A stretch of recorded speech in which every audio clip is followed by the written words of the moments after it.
Alright, so hello mga katusta. Sa hapon na, and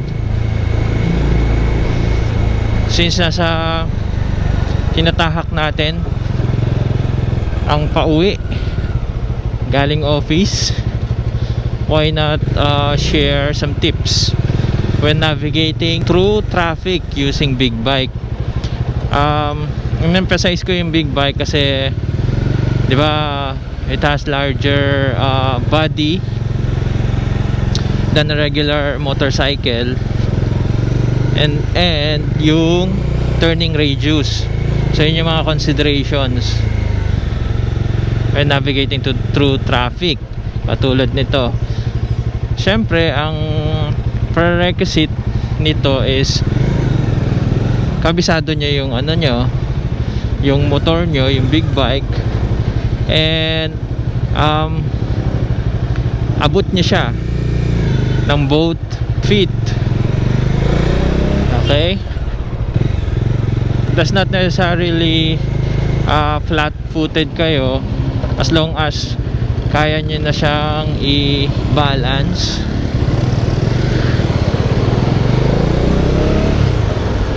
At medyo gamay na kayo sa sa bigat ng motor. So simulan natin sa first is yung lane. O, saan ka ba dapat lane? Of course, yung regular or usual lanes na mananatili ka is yung kahit papano dapat manatili ka lang sa lane mo para for safety at iwas disgrasya. Ngayon kung may slot naman, for example yan, at alam mo nang maglusot-lusot at alam mo yung laki nung big bike mo at kasya,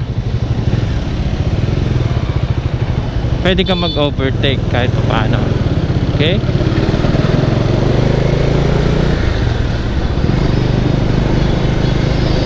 Para at least hindi ko mananatili dun sa traffic, heavy traffic or sa slow traffic.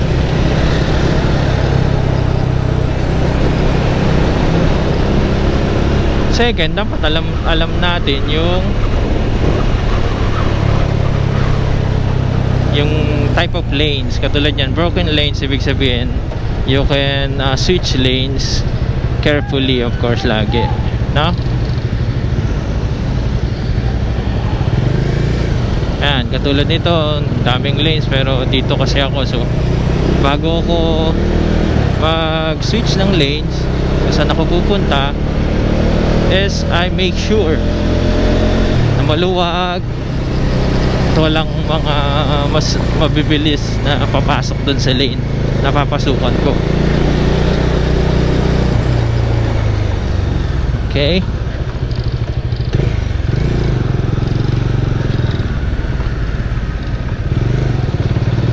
katulad nyan, papasukan natin yung masikip.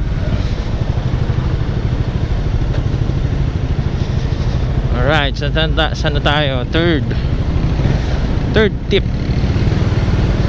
when navigating through heavy traffic using big bike. Of course, huwag kang mananatili sa gilid ng isang sasakyan, car, especially truck. Hanggat maaari, kung hindi kayang umabante, huwag kang umabante.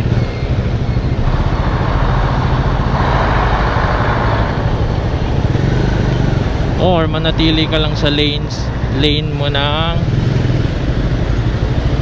car hanggang sa magkaroon na ng space. Yan, katulad nyan, may space, pwede ka nang umabante kahit paano. Just be careful when switching lanes lagi. Okay? Lalo na yan, sa dami ng mga nagmomotor dito sa Pilipinas. Lahat nagmamadali.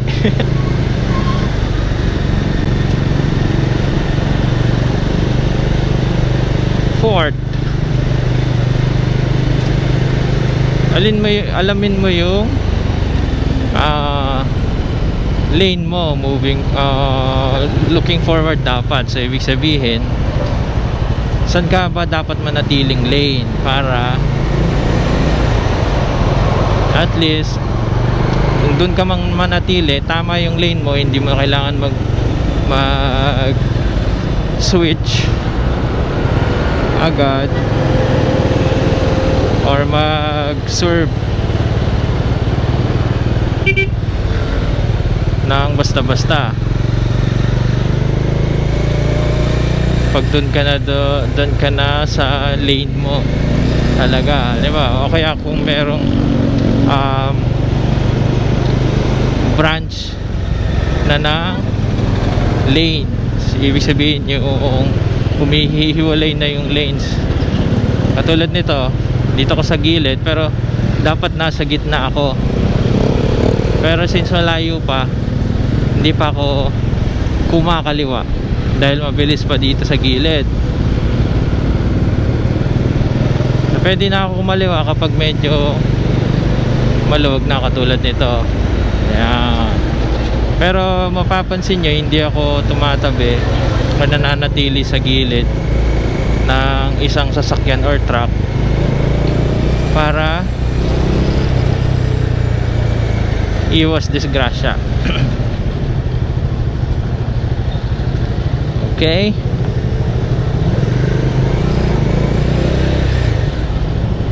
ilan na tayo? Of course, yung fourth o fifth.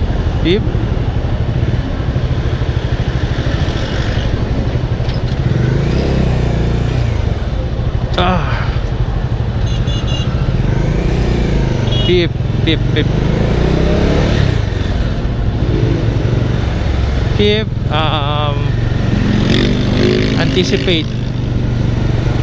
anticipate mo lahat yung movement ng mga sasakyan na nasa paligid or mga dinadaanan mo. Katulad nito, pag nasa gitna tayo, tansyado naman natin yung yung laki ng big bike, kaya alam natin na kasya at maluwag yung maluwag pa para makapag-overtake. Although I don't recommend kapag hindi medyo baguhan ka, kasi katulad ito, double lane, hindi talaga nire-recommend na mag-swerve. Pero pag medyo sanay ka na, kahit pa paano, pwede naman.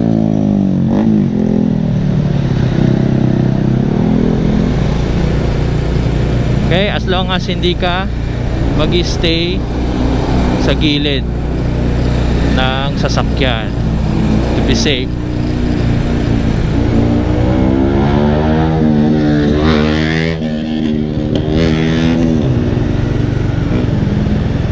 Ayan, mga sobrang sanay na yun sa pagsingit, kaya kabisado na nila yung kanilang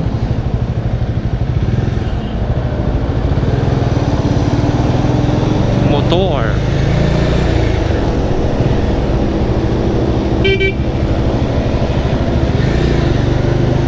Ano na ba tayo? 6. Siyempre yung presence mo sa road, make yourself present. Ibig sabihin,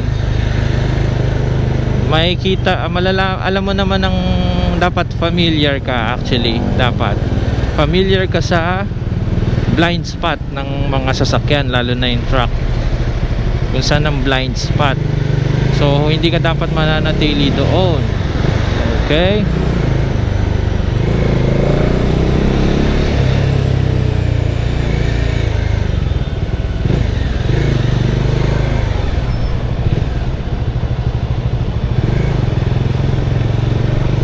or para to be safe, yung blind spot Alam naman natin, or marami naman nasa YouTube kung alin ang talagang blind spot ng mga sasakyan, mga motor, and yung mga kotse, mga vans, things like that. So you can search that online.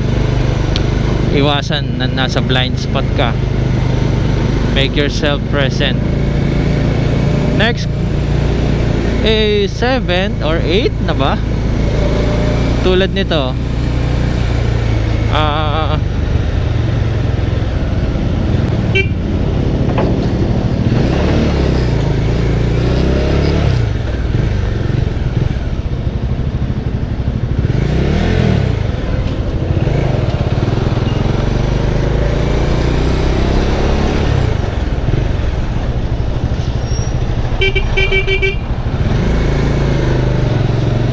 Dito sa C5 naman, i-utilize na yung bike lane,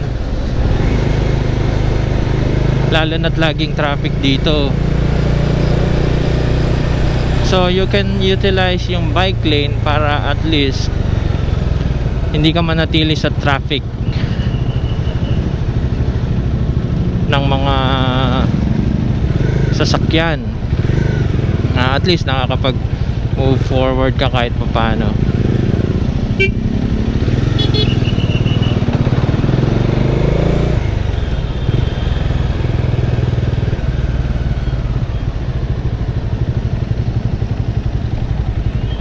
Alright.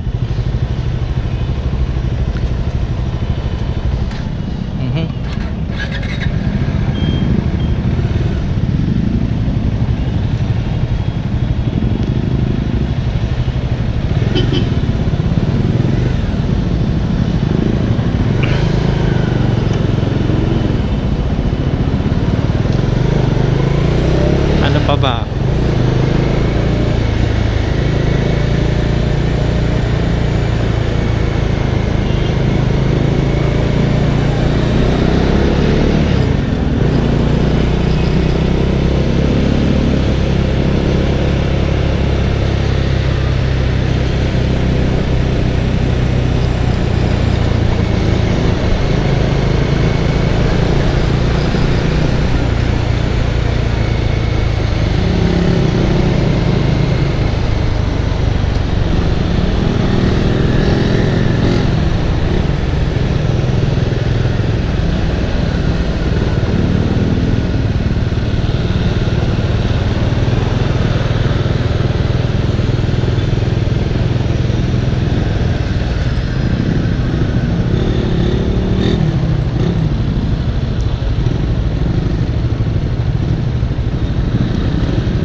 Ay, tulad nito, sumisingit ako sa kasi sa bike lane para at least makausad. Pero kung tutusin, medyo masikip. Pero dahil abot ko naman yung motor at alam ko na yung balancing, okay lang. Pero I don't suggest na sisingit kayo sa gilid, sa may gutter, lalo na pag may malalim na gutter o kaya kanal, if hindi nyo gamay ang bigat ng motor, ng big bike, dahil baka ma-out of balance kayo, which is usually nangyayari sa mga mga hindi pa kabisado bigat ng motor.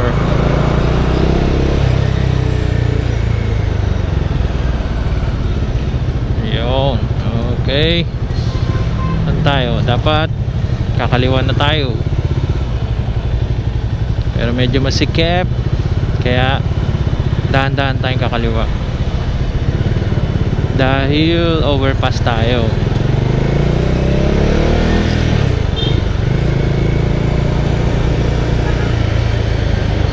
Ayan, nakakaliwa na ako. Pila muna ako dito hanggang sa maging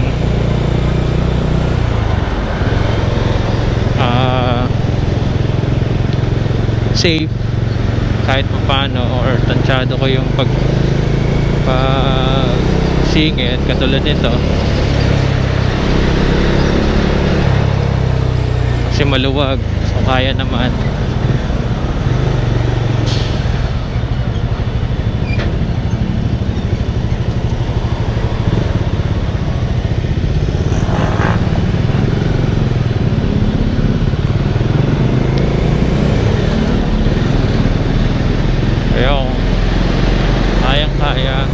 Dahil maluwag naman.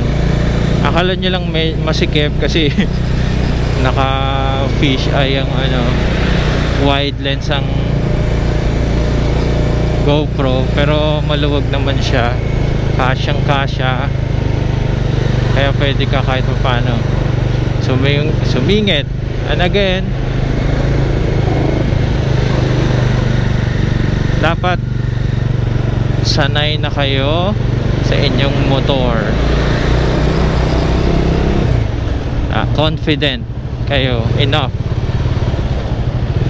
Pag hindi, pila ka lang sa traffic,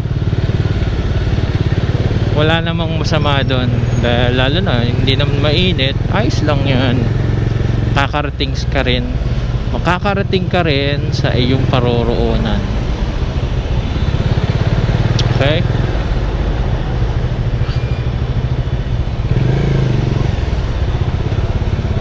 Katulad yan, traffic. Ito muna tayo. Woo!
Dito makalagpas, pwede ka nang bumalik sa bike lane para at least maluwag na ulit kahit paano, moving than that need yung traffic.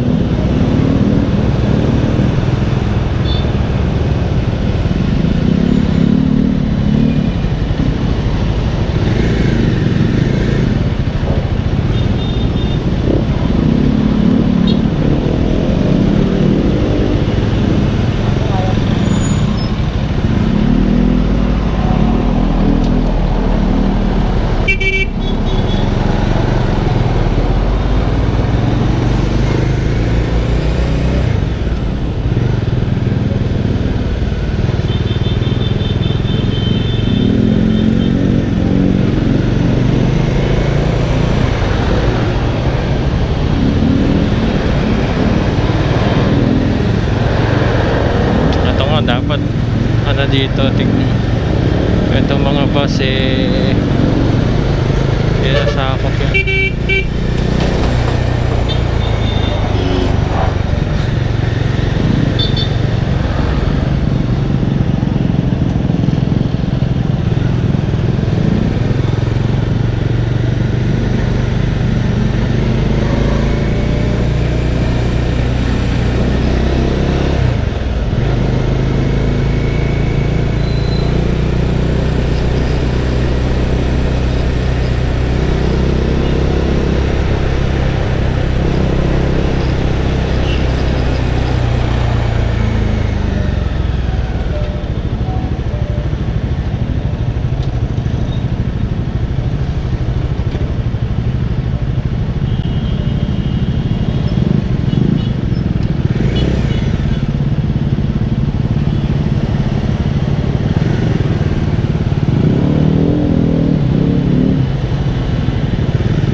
Tip number 10 na ba? Syempre, when navigating, alam mong navigate ka sa traffic, alamin mo yung time na medyo magiging less yung